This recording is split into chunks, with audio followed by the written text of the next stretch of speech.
வாளு வாளு, அம்மா உயிரோட இல்ல, அம்மா இறந்துட்டாங்கடா. இதை கேட்டுட்டு காலுக்காகத்தோட தம்பி வாளு கண்ணீர் விட்டு அழ ஆரம்பிச்சது. இங்க பாரு வாளு, அழாத.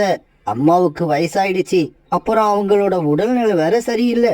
எப்படி நம்ம அப்பா வயசானதுக்கு அப்புறம் நிம்மதியா இறந்து போனாரோ அதே மாதிரி தான் நம்ம அம்மாவும் இறந்து போயிருக்காங்க. பறவையா பிறந்தவங்க எல்லாம் ஒரு நாள் இல்ல ஒரு நாள் இறந்து போய் தானே ஆகணும். இத பார்த்த காலுக்காகவும் காலுக்காகத்தோட தம்பி வாளுவும் இப்படி பேச ஆரம்பிச்சாங்க. இங்க பாரு வாளு, இதுக்கு அப்புறமும் நாம இப்படியே இருந்தா குடும்பத்தை நடத்த முடியாது. அதனால நீ ஏதாவது வேலைக்கு போக முயற்சி பண்ணு. அண்ணா அண்ணா, நான் வேலைக்கு போயிட்டா வீட்டு வேலைகளை எல்லாம் யார் செய்யறது? உங்களுக்கு தான் எந்த வேலையை செஞ்சு பழக்கமே இல்லையே. இங்க பாரு வாளு, நான் இப்ப கல்யாணம் பண்ணலாம்னு முடிவு பண்ணியிருக்கேன். கல்யாணம் பண்ணி நான் உனக்கு ஒரு அண்ணிய கொண்டு வர போறேன். சரி சரி, நீ சீக்கிரமா போய் வேலை கிடைக்குதான்னு பாரு. நான் போய் கல்யாணம் பண்ணி அண்ணியை அழைச்சிக்கிட்டு வந்துடுறேன். அதுக்கப்புறம் நம்ம 2 பேருக்கும் சாப்பாடு தயார் பண்ற வேலைய அவ பாத்துப்பா.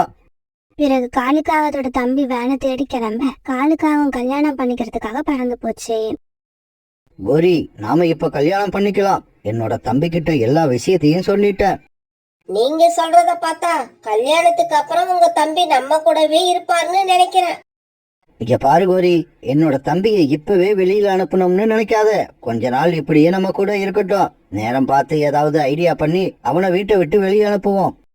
இங்க பாருங்க காலேஜி, நம்ம வீட்ல நம்ம 2 பேரும் தவிர வேற யாரு இருந்தாலும் எனக்கு பிடிக்காது. கோரி, சின்ன வயசுல இருந்து நானும் என் தம்பியும் ஒன்னா வளர்ந்துட்டோம். அதனால அவனை உடனே வெளியே அனுப்ப முடியாது. கொஞ்ச நாள் பொறுத்துக்க, நானே அவனை வீட்டை விட்டு வெளியே அனுப்புறேன். பிறகு ஒரு நாள் காலுக்காகத்துக்கும் கோரிக்காகத்துக்கும் நல்லபடியா கல்யாணம் நடந்து முடிஞ்சது.